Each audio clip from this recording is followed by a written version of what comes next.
la parte de abajo habían permanecido solamente 3 grupos de personas, que se habían acercado los unos a los otros y que se apretaban en torno al starets Juan, el Papa Pedro y el profesor Pauli. El emperador se volvió hacia ellos con un tono de tristeza. ¿Qué puedo hacer todavía por vosotros, hombres extraños? ¿Qué queréis de mí? Yo no lo sé, pero decídmelo vosotros mismos, cristianos abandonados por la mayor parte de vuestros hermanos y jefes y condenados por el sentimiento popular. Decidme, ¿qué es lo que más apreciáis en vuestro cristianismo? Entonces, el starets Juan se puso en pie y respondió con dulzura. Gran soberano, lo que más apreciamos en el cristianismo es el mismo Cristo. Él mismo y todo lo que de él proviene, pues sabemos que en él habita corporalmente la plenitud de la divinidad. Es un texto del libro Los 3 diálogos y el relato del anticristo, de Soloviev, citado en la introducción de Javier Prades al libro Un futuro sin Cristo, voces de una generación. Bienvenidos al Club Dalroy, una vez más muy contentos de estar con todos los que nos escucháis y también muy contentos de estar hoy con Miriam y con Ignacio, con Miriam Rodríguez del Real, Ignacio Cabello Llano, que nos acompañan justamente para hablar de este libro que nos ha traído Javier, la cita de Prades que está en la introducción. Un futuro sin Cristo, voces de una generación. Un futuro sin Cristo está entre interrogaciones, lo que pasa que es un futuro sin Cristo es como una pregunta. Ignacio Cabello y Miriam Rodríguez son 2 jóvenes que se dedican a estudiar en el ámbito de la teología, la filosofía, de las humanidades y que han participado en este volumen que es bastante pesado y denso, con hojitas muy, muy pequeñas, que nos ha parecido muy, muy interesante y que queríamos presentar. Ignacio está haciendo su tesis doctoral sobre el mal y el sufrimiento en la filosofía medieval. Y Miriam Rodríguez nos ha contado que está esperando resolución definitiva para una beca FPI en la UNED. Sí. Y que estudió periodismo y comunicación visual en el CEU. Ignacio estudió geografía e historia. Estudié historia y luego un máster en religiones en la Complu. Un máster en religiones en la Complu. Nada, bienvenidos. Muchas gracias. Muchas gracias por la invitación. Sí. Muchas gracias por estar con nosotros. Y también estamos hoy con Javier Rubio, nuestro tomista consultor de referencia. Es un Bueno, placer tomista franciscano también. Es un placer, no. No. Yo ahora mismo tengo un problema y es que yo ya me estoy acreditando, me estoy consiguiendo sexenios, estas cosas que uno hace para convertirse en una persona respetable en el mundo académico, y tengo un problema muy gordo, y es que la mayor parte de mis investigaciones son sobre San Buenaventura, pero para los bonaventurianos soy como una especie de agente del enemigo exterior, que vengo desde el tomismo, Un perito. Efectivamente, vengo desde el tomismo a intentar perturbar las aguas franciscanas, en fin. Pero bueno, y aquí tenemos a nuestro Juan Serrano, que es la verdad quien ha organizado además este diálogo, quien ha invitado a nuestros invitados y que yo creo que va a ser un poco el que lleve también la voz cantante de esta conversación, aunque como siempre saldrá de una forma muy, muy espontánea y muy natural. Además, Juan tiene un meritazo especial y es que su mujer está a punto de dar a luz en cualquier momento. Tengo el móvil con sonido, por si me llamo. Sí. Y tiene además a una hija mala en casa, en fin, y sin embargo con toda la generosidad que le caracteriza, pues ha venido aquí a este Club Dalroy tan interesante que tenemos entre manos. No como el capitán Dalroy, Santiago Güell, que nos ha abandonado. Se ha bajado del barco hoy. Sí. Bueno, ¿por qué este libro? Os pregunto a vosotros, que coordina, esto hay que decirlo, ¿no? Tomás Marín Mena, que es profesor en Granada, y que sigo en Twitter desde hace un tiempo, a quien no conozco, pero me gustaría mucho conocer, supongo que esto lo escuchará en algún momento, Sí. O sea que Tomás, estás invitado a venir cuando quieras. Voces de una generación, es muy sugerente, lo dice Prades también en la introducción, ¿no? O sea, como esta pregunta que tenemos, un futuro sin Cristo, o sea, viendo el presente, viendo dónde estamos, viendo lo que está sucediendo, uno pareciera como que tiene que tomar partido, o que tiene que decir algo, y por eso se llama Voces de una generación. ¿Pero dónde nace? ¿Como de qué inquietud? Pues empiezo por el subtítulo y ahora voy a la historia del libro. La primera parte del título, el interrogante, un futuro sin Cristo, eso estuvo claro desde el principio, de cuando gestó el libro Tomás y alguno más. pero luego el subtítulo estuvo sometido a debate y no quedaba claro si éramos una generación o no, porque resuena a generación del 98, del 27 y tal, y uno de los autores, Rafa, dijo, no, a nosotros lo único que nos une es Cristo, lo de la generación es meramente circunstancial y de pasada, porque lo que nos interesa no es, como bien dice la cita de Soloyev, otra cosa que Cristo, ¿no? Y el libro surgió precisamente de unas reuniones que tenían online en la época del confinamiento y demás. Tomás, que es profesor de teología en Granada, su hermano, que es claretiano y está terminando sus estudios para ordenarse sacerdote, Rafa, que está haciendo su tesis doctoral en filosofía política, y algún autor más que no recuerdo quiénes eran exactamente, que comentaban libros de teología online, una cosa súper común y frecuente entre la juventud actual. Y de esas reuniones surgió la inquietud, principalmente en Tomás, que la verdad es que ha hecho una labor de coordinación que no está pagada. Surgió la inquietud de... De hecho, puede que literalmente no está pagada, pero es que tampoco sería pagable porque lo que ha hecho es tremendo. Y surgió en él la inquietud de dar forma o de ver si era posible reunir a más gente, ¿no? Y pensaron, organizamos unas jornadas, algo en lo que cada uno pueda dar su propia voz, tal. Y dijo, no, lo mejor es empezar por un libro. Reunir a una serie de autores que quieran reflexionar en torno a esto y tener... que es una carta de presentación, o sea, tienes un libro, tienes una cosa que poder circular, ¿no? Y fue pescando hombres y mujeres y fue contactando con cada uno de nosotros proponiéndonos esto. A mí me llegó un día, de la noche a la mañana, un mensaje en Twitter. Todo esto fue muy a través de Twitter. Esa es la siguiente pregunta. Eso ahora puede responder Miriam, que es más tuitera que yo. Y fue reuniendo a las personas, a los diferentes autores que luego se subieron al barco, planteándoles este interrogante. Cada uno que reflexionase desde su ámbito de estudio acerca de esta pregunta, ¿un futuro sin Cristo? Sí, de hecho, yo no estoy segura del resultado final, pero creo que en un principio se planteó como intentar reunir voces de personas cristianas y no cristianas para reflexionar sobre Cristo y sobre el cristianismo. Lo único que al final no sé si ha participado gente... Algún no cristiano.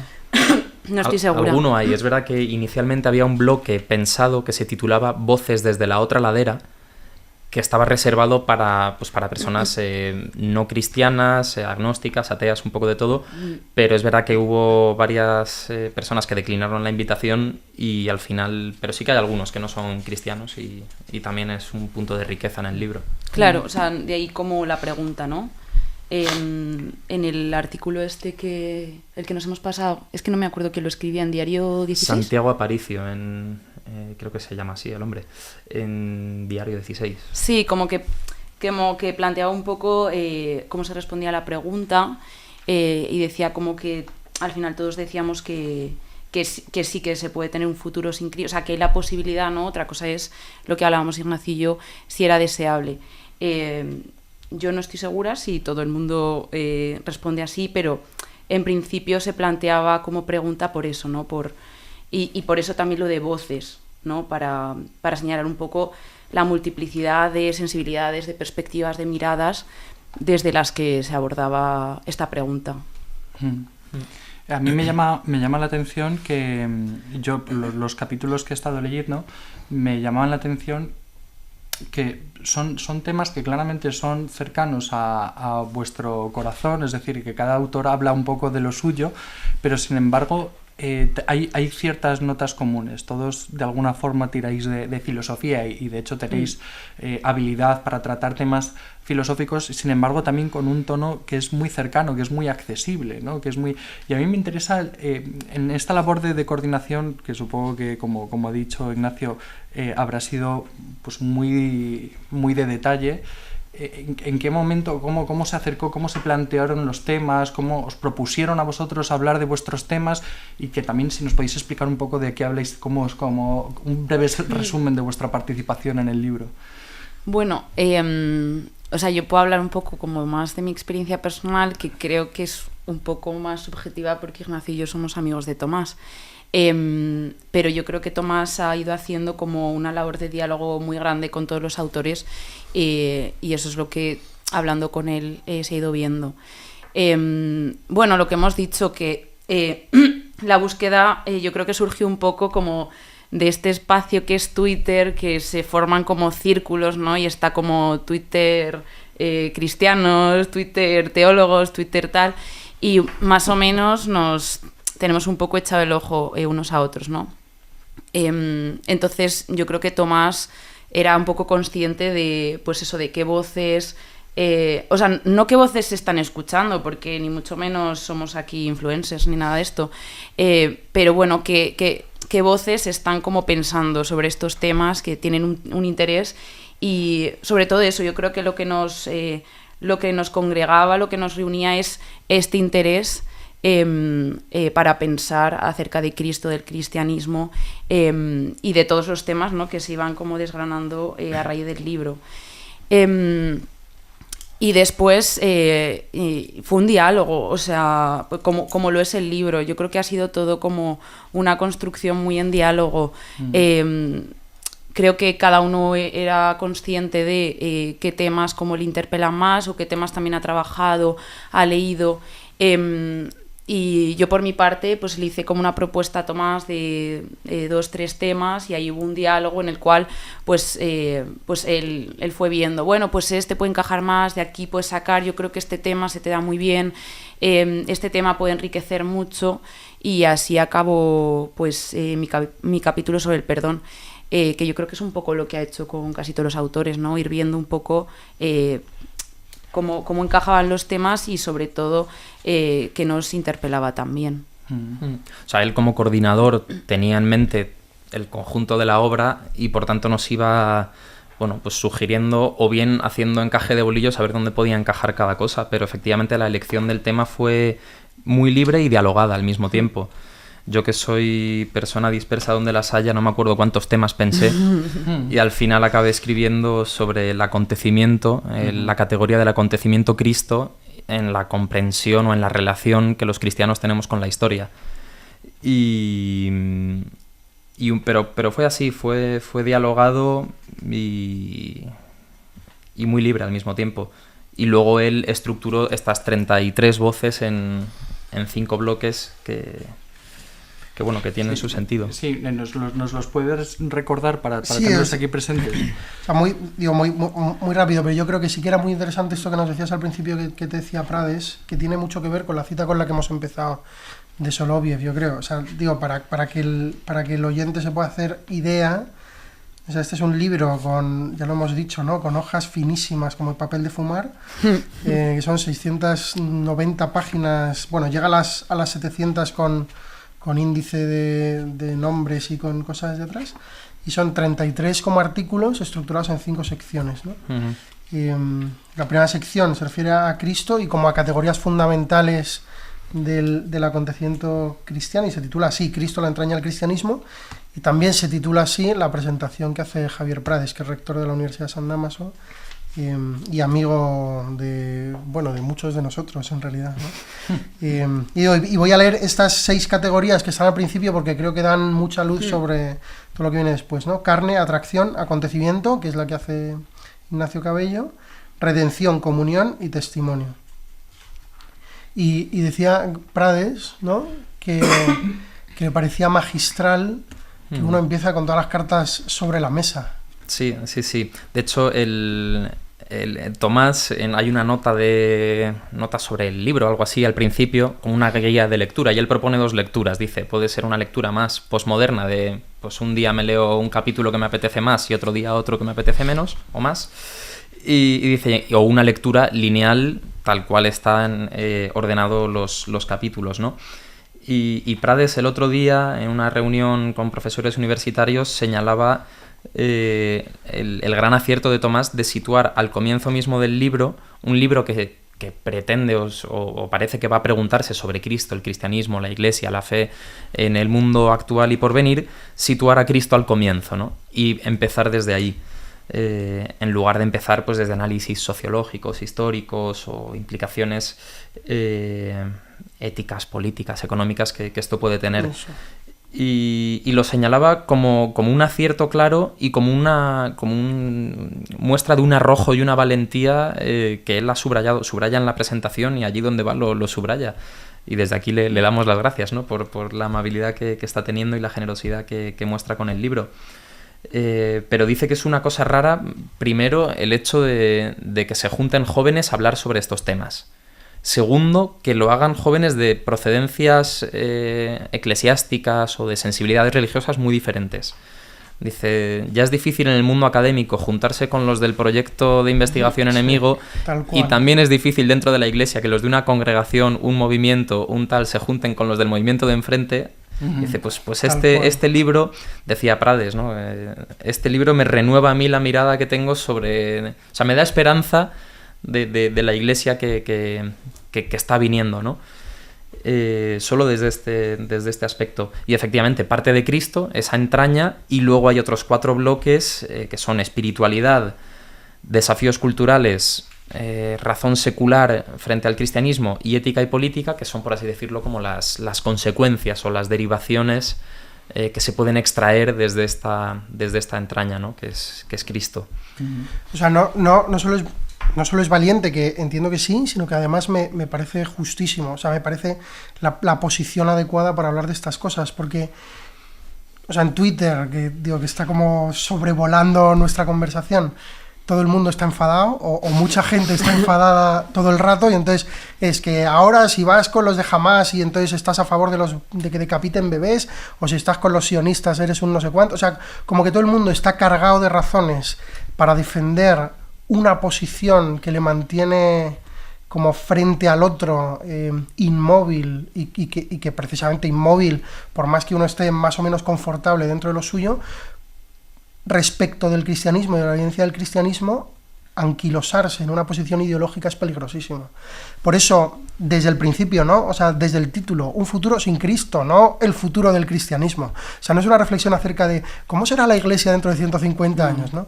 A mí me recordaba mucho a la pregunta de Dostoyevsky, ¿no? De cuando vuelva el Hijo del Hombre, ¿encontrará fe sobre la tierra? Es decir, ¿habrá alguien que siga mirando a Cristo más, o sea, fuera de un anquilosamiento ideológico que le haga estar adherido a no sé qué posiciones políticas, éticas, etcétera, etcétera, etcétera, ¿no? Más allá de que evidentemente hay algunas verdades que uno pueda defender porque ha conocido como verdaderas, pero porque le han sido reveladas por la entraña del mundo entero, que es Cristo.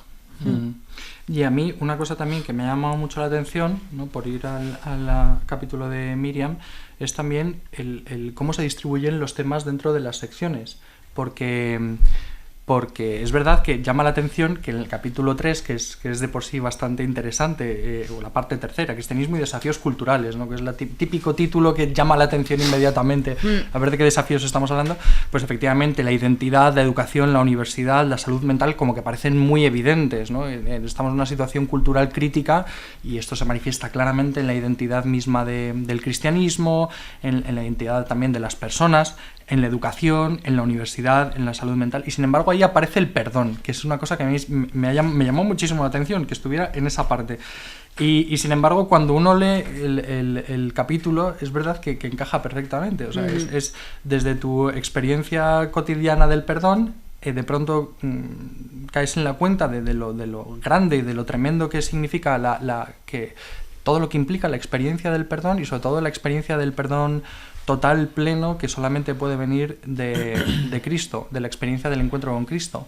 Y cómo eso aparece hoy en día, o se nos manifiesta como un desafío cultural en un mundo pues donde parece que no hay perdón, o donde parece que el perdón va perdiendo poco a poco carta de naturaleza, o que cada vez lo entendemos o lo comprendemos peor.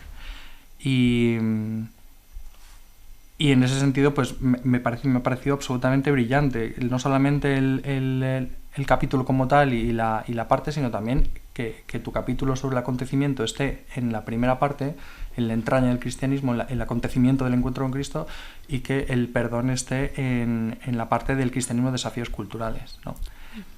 Sí, bueno, lo que iba a decir es que yo creo que aquí se ve como bastante la magnífica labor de Tomás, que en función de los textos que iba leyendo iba ordenando y colocando, ¿no? Y y que quizás el perdón mirado desde otra perspectiva hubiese cuadrado en algún otro bloque, pero que desde luego es verdad que la mirada que yo arrojaba sobre el perdón era como muy vivencial, ¿no? De hecho, empiezo hablando de mi vivencia sobre el perdón y acabo hablando sobre la vivencia que tengo de otra persona sobre el perdón.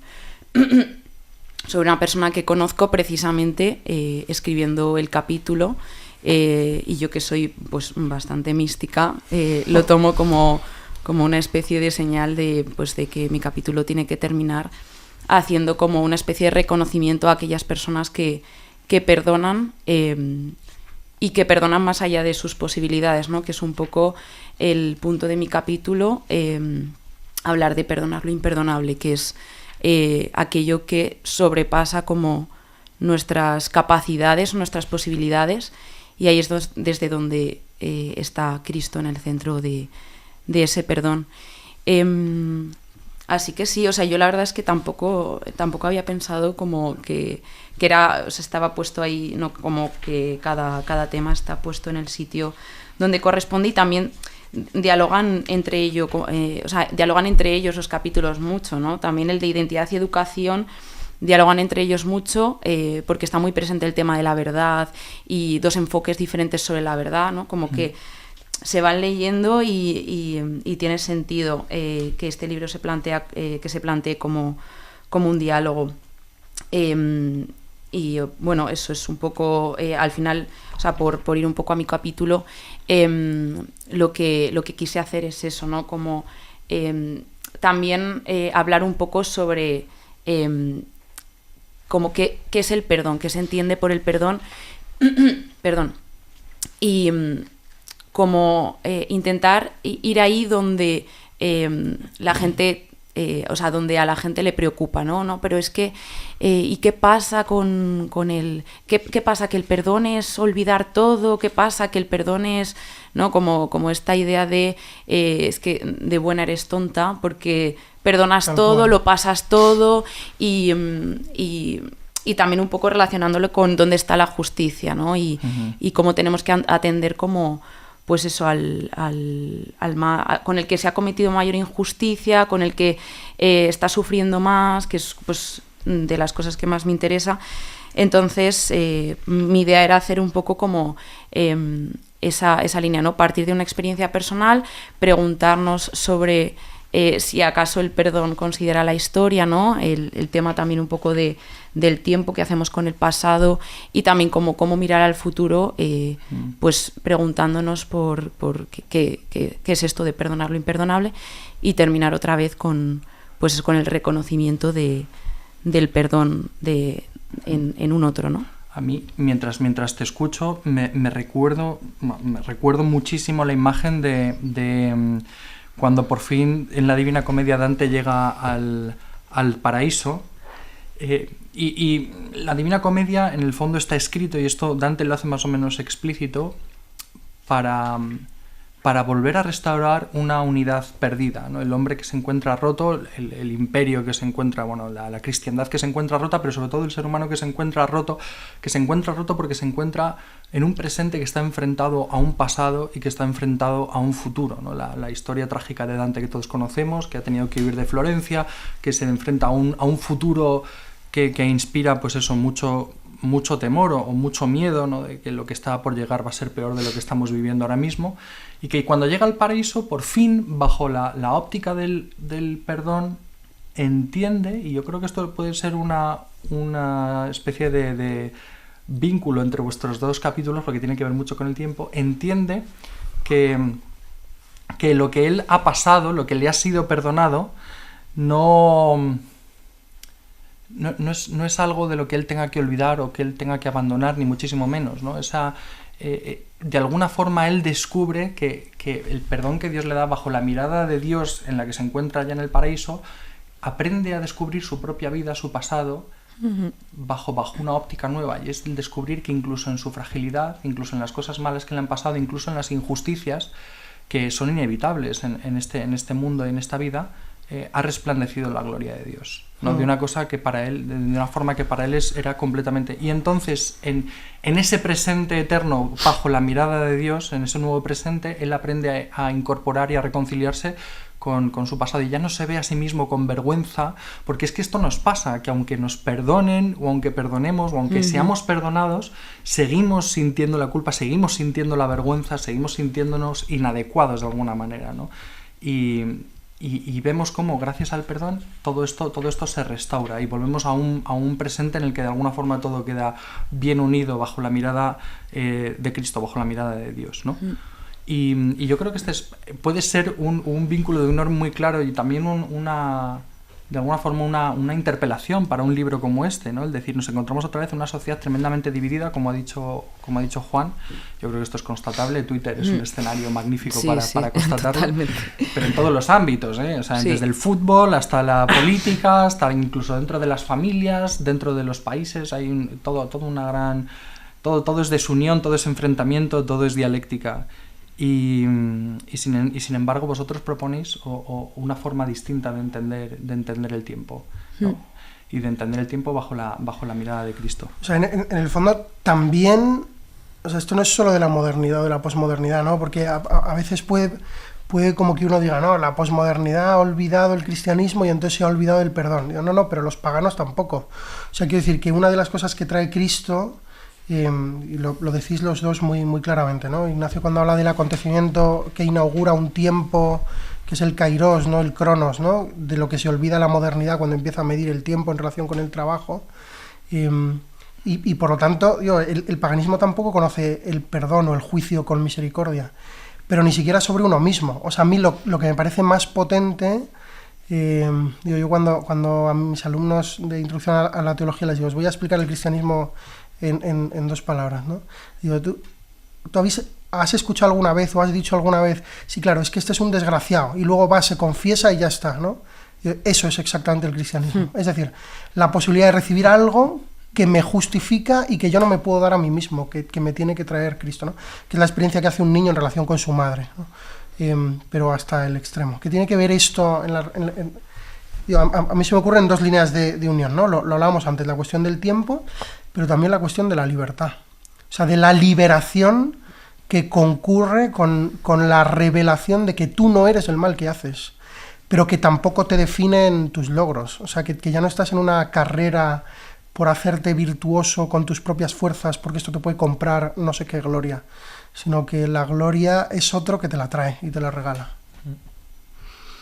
Sí. No, o sea, que creo que... Podemos cerrar el podcast ya. Sí.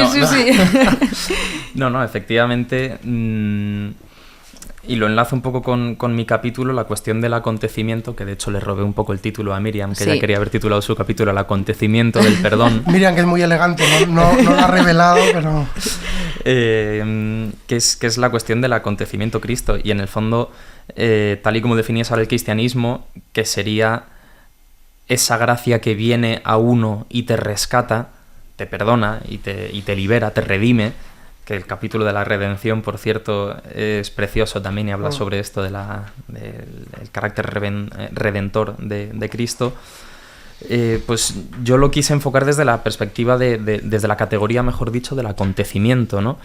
Y el acontecimiento es aquello que uno no puede dominar, porque si intenta dominarlo y adueñarse de ello, ya deja de ser acontecimiento.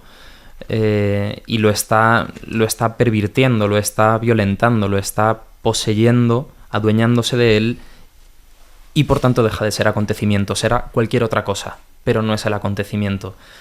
Y esto, aplicándolo a Cristo, o mejor dicho, descubriendo que Cristo es acontecimiento,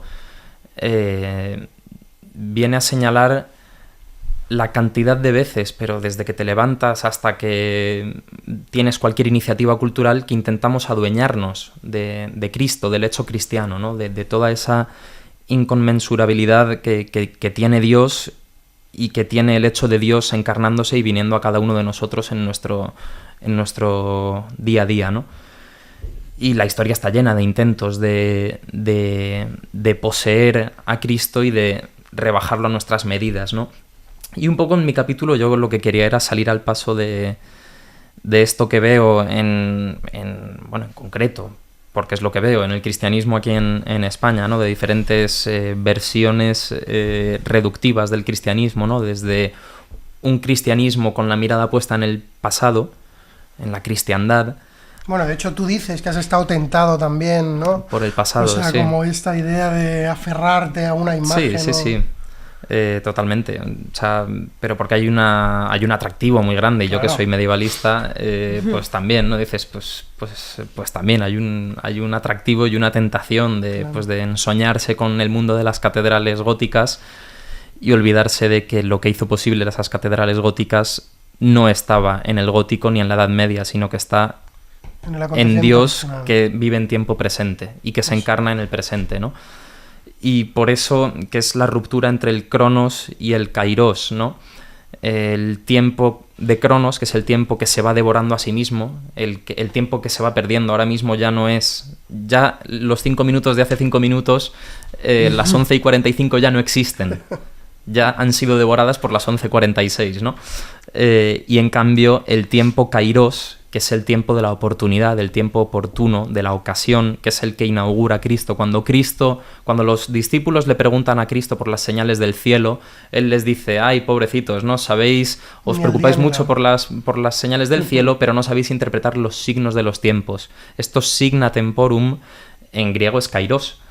Es un tiempo kairos, tiempo de la salvación. De hecho, ¿no? En otra ocasión, alguna de las citas que saco relaciona kairos con soterías, con salvación. Uh-huh. La salvación acaece, acontece en el tiempo presente, ¿no? Entonces, frente a estas dos tentaciones del pasado y del futuro, y de un futuro a nuestra medida, porque también, pues un cristianismo a la medida de los tiempos actuales, que es la típica pregunta que una persona no cristiana le hace a un cristiano cuando habla de estos temas, ¿no? ¿En qué crees que la Iglesia debería actualizarse? ¿O en qué crees que la Iglesia debería modernizarse? Yo digo, mire usted, no, modernizarse es ponerse a la moda, y lo moderno, pasado mañana ya será pasado, ya será pasado, ya será pretérito, ¿no? Y lo que reivindico es esta categoría de acontecimiento como aquello que acontece y que nos sorprende y que no podemos poseer, y luego el valor del presente. O sea, Cristo como una presencia que está presente, que vive en presente continuo y que es para nosotros un continuo presente. Uh-huh. Es decir, que está presente como una presencia reconocible, que nos primerea, en lenguaje del Papa Francisco, que prae est, que está antes que nosotros y delante de nosotros, que vive continuamente en el presente, en este kairos de la salvación, y que es para nosotros un presente, un regalo, que se nos ofrece continuamente con la única condición de que dejemos espacio a que ese acontecimiento acontezca y sepamos reconocerlo, ¿no? De que lo aceptemos, ¿no? Igual que con el perdón, a mí me parece que es en realidad casi lo más difícil. O sea, sí. que por un lado lo más justo es que haya alguien que me ame incondicionalmente, incluso en el momento en que, digámoslo así, más asco me doy a mí mismo, pero la dificultad está en dejarme mirar así, ¿no? O sea, en ceder a este que nos primerea, a este que se nos da antes, a esta mirada que me revela mi verdadero yo. Que evidentemente no me puedo dar yo a mí mismo, o sea, y esto en el fondo podríamos decir es la fe, ¿no? O sea, como fiarse de la mirada sobre uno mismo, de quien te conoce y te quiere de verdad, ¿no? O sea, que este punto de relación que entiendo está atravesado, claro, en todo el libro, y también en Dante no podía faltar la cita del Doctor Rubio de la Divina Comedia. Es que me parece potentísimo, sobre todo nos ha faltado Tolkien, ¿no? Tiene no mucho tengo nada que decir de Tolkien. O sea, lo que acaba de decir Ignacio sobre el tema de que en el fondo es libertad, pero en el fondo el tema del dominio y de la lógica del don, pues en el fondo es la comprensión de Sauron y la comprensión de los elfos de la naturaleza, ¿no? Pero, la comprensión de Melkor y la comprensión de Aule. Efectivamente, o sea, es pero vamos, que es que en el fondo esto es, yo creo que el gran misterio del cristianismo, que es que además articula perfectamente el Génesis con el prólogo de San Juan y con el Apocalipsis, es el comprender que que absolutamente todo es un don, que incluso cuando el hombre se cierra cuando el ser humano se cierra a la gracia, surge la redención, ¿no? Y que en fondo todo es por mediación de Cristo. Y que la rebeldía es un renunciar a ser hechos para hacerse en función de uno mismo y de su medida. Y que la Iglesia y el cristianismo y nosotros mismos, no la historia, ¿no? Sino nuestra historia, puede haber caído ahí 1000 veces. A mí me pasa ahora con los niños también, ¿no? Que estoy como proyectando una medida sobre ellos constantemente, ¿no? Como si tuvieran que ceder a mi expectativa. Pero en el fondo esto también es la tragedia del perdón, ¿eh? Porque también es decir, ¿por qué en el fondo, ¿no? ¿Por qué esto es al menos como lo veo yo? ¿Por qué en el fondo nos cuesta tanto ser perdonados y por qué nos cuesta tanto a veces perdonar? Pues en el fondo es por ese afán enfermizo de dominio sobre nuestra propia vida, esa especie de estándar que nosotros tenemos de una excelencia autónoma, ¿no? De que tenemos que de alguna forma ser mejores por nosotros mismos independientemente de todos los demás, cuando la evidencia lo que nos muestra es todo lo contrario, ¿no? Es que no somos... Por supuesto que somos responsables de lo que hacemos, pero somos responsables en una medida bastante torpe y bastante corta, según la inmensa limitación de nuestras capacidades. ¿Y cuándo verdaderamente nos sentimos liberados? Pues cuando cedemos esa especie de obsesión por el dominio sobre nuestra propia vida y dejamos que otra persona nos muestre su amor y nos dé la mano y nos levante y nos saque de donde estamos, ¿no? No sé si esto tiene algo que ver con lo que tú planteabas en el capítulo. Sí, o sea, estaba pensando también, conforme tú hablabas, que al final el perdón y el amor es como, no sé, una y la misma cosa, ¿no? Uh-huh. Y que se me venía a la cabeza que en una catequesis a mis niños, que les sigo llamando niños a pesar de que están en segundo de carrera, y algunos están en esta universidad, de igual hasta con suerte me escuchan, con una amiga mía, con una amiga mía que es también catequista conmigo, pues hicimos una catequesis sobre el amor. Y queríamos como intentar hablar como del amor a uno mismo. Porque nos parecía como muy importante tratar ese tema pues en estas edades, pues desde cuarto de la ESO hasta pues los primeros años de universidad, que hay como una duda, una pregunta muy grande, un poco una crisis identitaria, o sea, crisis identitaria no en un sentido malo, ¿no? Pero en un sentido como que te mueve, te descoloca como para también construirte. Y hacíamos, o sea, ahora mismo no sé muy bien perdón, no sé muy bien por qué utilizamos esa figura, porque ahora mismo creo que no tiene mucho sentido, pero utilizamos la figura de un triángulo para explicar cómo ese amor a uno mismo necesita de una fuente, ¿no? Una fuente que se derrama hacia nosotros y que era como una especie de pirámide en el que nos poníamos a nosotros como en el segundo lugar, pero no porque de facto estemos en el segundo lugar, sino porque era el tema que queríamos tratar. Pero era como una especie de pirámide donde la fuente del amor, que es Dios, se derrama hacia abajo. Abajo estamos nosotros, que recibimos ese amor, y ese amor después podemos como derramarlo sobre los otros. Y creo que esto pues sucede de la misma forma con el perdón, ¿no? Si no nos sabemos perdonados, ¿cómo vamos a saber lo que es el perdón? ¿Cómo vamos a perdonar si no lo conocemos, si no lo sabemos, ¿no? O sea, no quiero caer tampoco como en esta idea como muy mainstream de no puedes amar a los demás si no te amas a ti mismo, no sé qué, que creo que cae como mucho en una especie de mirada un poco individualista y egocéntrica. Uh-huh. Pero, o sea, y precisamente creo que lo que descentra de ese egoísmo es tener clara dónde está la fuente, ¿no? Y que si estamos en medio es porque somos un instrumento de esa fuente. O sea, es que a mí es importantísimo esto que dices, y yo, vamos, en el Dalroy lo hemos repetido hasta la saciedad, ¿no? Pero es verdad que para mí siempre es nuevo y yo siempre necesito que se me recuerde, porque bajo nuestra apariencia, o al menos la mía, que levante la mano quien no la haya pasado, pero bajo nuestra apariencia de autonomía o de capacidad autónoma de poder con todo, ¿no? De yo me valgo a mí mismo, en realidad no necesito de nadie, en realidad... hay una inseguridad brutal en nuestro tiempo y la gente, esto lo dice mucho Chules de Bocatas, la gente está, dice él todo el rato, triste como ratas. O sea, estamos, en inglés se dice craving, ¿no? Como ansiosos, desesperados por un like en Instagram, porque alguien te diga no sé cuántos, pero luego dices, pero yo no me he visto para los demás, o yo no quiero que me digan que hablo muy bien en público, o cada uno con sus neurosis y sus defectos. A mí al revés, o sea, a mí lo que me parece es que este deseo desmedido, esta necesidad muy de nuestro tiempo, de que alguien te muestre afecto, por más desordenada que esté, hace referencia a algo profundamente verdadero. Es que estamos hechos para ser amados. Esto es muy tomista, ¿eh? Hombre, claro, ¿no? Es que somos, Sí. es que no se puede no ser tomista.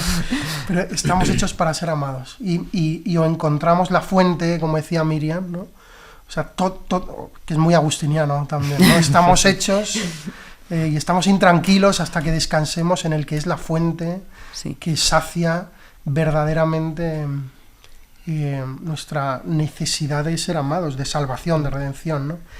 Que este sea alguien presente, lo que hace es descargar de nuestros hombros como esta necesidad de ponerlo nosotros, que es una cosa que eclesialmente se oye mucho, ¿no? Dice, hay que poner a Cristo en el centro. Y entiendo lo que se quiere decir, pero no, Cristo está. O sea, el problema es como de estar atento. Claro. O sea, de suplicar, darse cuenta de que Él está antes y que la vida consiste en reconocerle presente, ¿no? Claro. O sea, yo creo que el gran acontecimiento de la propia vida, sobre todo en relación con Cristo, consiste en descubrir. A mí me pasa, yo creo que cuando te enamoras y cuando conoces a esa persona tan especial que te ve, que te conoce, que sabe tus defectos, que sabe las meteduras de pata más gordas que has tenido en tu vida, y que sin embargo, a pesar de todo eso, desde tu experiencia, por supuesto, pero a pesar de todo eso te quiere, y te quiere mucho, ¿no? El decir, es que esto es una huella del amor que Cristo tiene por mí, ¿no? Que es un amor en el que yo soy hecho, no es un amor que yo hago, no es un amor en el que yo soy el actor principal, ¿no? Yo creo que eso es, en el fondo, el núcleo de tu capítulo, Ignacio, y tiene mucho que ver también con tu capítulo, Miriam, ¿no? Sino que es, fundamentalmente es esa mirada de Cristo que está ahí siempre presente, la que verdaderamente nos salva y la que nos proporciona la mirada adecuada para, de nuevo, perdonarnos, ¿no? Restablecer nuestro pasado, descubrir también las huellas de su amor en nuestro pasado, en nuestras heridas, en nuestras fragilidades, por medio del perdón, y también esperar en el futuro, ¿no? Y ver el futuro también como integrado en ese acontecimiento. Sí. Estaríamos 3 horas más hablando, ¿no? Aunque sea sin micrófonos, me encantaría. O si viene Tomás alguna vez, se lo decís, nos tomamos unas cervezas. Es verdad que aquí estamos también un poco en el estudio, que estamos cómodos, pero yo creo que podemos quedar más veces, y bueno, incluso en el podcast, para hablar de otras cosas, para hablar de bocatas a lo mejor un día que Ignacio participa, o para hablar de, bueno, no sé, de 1000 cosas que podríamos estar hablando, pero como no tenemos tiempo infinito, de hecho estamos sometidos al Cronos. Estamos sometidos al Cronos. Y además muy mal sometidos desde Lutero, sobre todo desde Calvino. ¿Sabes que Calvino prohíbe las joyas en Suiza, pero no prohíbe los relojes? Los relojes son importantísimos porque es lo que permite medir el tiempo que uno tiene que trabajar. Antes el tiempo era tiempo solar, y entonces el día en invierno duraba menos que el día en verano. Entonces tú trabajabas, eso es. Claro. Pero desde que podemos medir más o menos estandarizadamente el tiempo, que esto para la mentalidad del norte de Europa reformada es súper importante. Entonces todos los gremios de joyeros suizos se transforman a relojeros. Esto se lo escuché, voy a citar la fuente, a Javier Cañada en el podcast de John Tubau en Capital. Y así también lo ponemos en Twitter y conversamos con él. Muy bien. Como estamos sometidos al Cronos infame, tenemos que ir acabando. Y aparte, nosotros recomendaremos, aparte de lo que recomendemos, yo voy a recomendar otra cosa después, recomendamos Un futuro sin Cristo, Voces de una generación, coordinado por Tomás Marín, con otros 32 autores, presentado por Javier Prades y prologado por Olegario González de Cardenal, editado por PPC. Este año salió para la Feria del Libro, ¿no? En abril-mayo de este año. O sea que está muy reciente, casi recién salido, muy calentito. Solo hay una edición de momento, o saldrá segunda edición previsiblemente. Vamos a darle sí, lo compráis mucho. Sabemos lo del futuro sin Cristo con Cristo. Lo que no sabemos es si el libro tiene o no futuro. Eso. Seguro que sí, hombre, ¿no? O sea, yo creo que ha suscitado interés y dentro de que el mundo editorial hoy, y además esto que es bastante de nicho, pero bueno, hay tantas voces que yo creo que eso facilita. Nos gustaría que nos recomendarais algo, vosotros, invitados. Yo había pensado un libro, que igual me suscribes la recomendación, Ignacio, porque me lo regalaste tú. ¿Habías pensado ese también? Era mi segunda opción, así vale. Te lo dejo. En La libertad cristiana. ¿De quién es? Adrien Candiard. Vale. Dominico francés. Pues es un libro como muy interesante y que podría ser también como parte de un capítulo, ¿no? Porque habla sobre la libertad y cómo entender la libertad desde el cristianismo, y también como que hemos estado comentando el tema de la libertad, ¿no? Así que esa es mi recomendación. Fantástico. Pues mi otra recomendación, porque suscribo la que acaba de decir Miriam, es también de un francés, franciscano, no dominico, Eloy Leclerc, y es Sabiduría de un pobre, que es de San Francisco de Asís. Sobre San Francisco de Asís, sí. Que cuando lo leí dije, si alguna vez alguien me pregunta qué libro recomendar de literatura cristiana, dije, será este. Así que pues aquí está. Fantástico. Pues nosotros, aparte de... Me está cediendo la palabra... No, yo tengo una recomendación, pero vamos. Yo tengo dos. Adelante. Yo quiero recomendar un libro que es fundamental en teología, pero que es fácil de leer, que se llama... la esencia del cristianismo de Romano Guardini, que viene a decir justo esto que hemos dicho al principio, la esencia del cristianismo es Cristo, ¿no?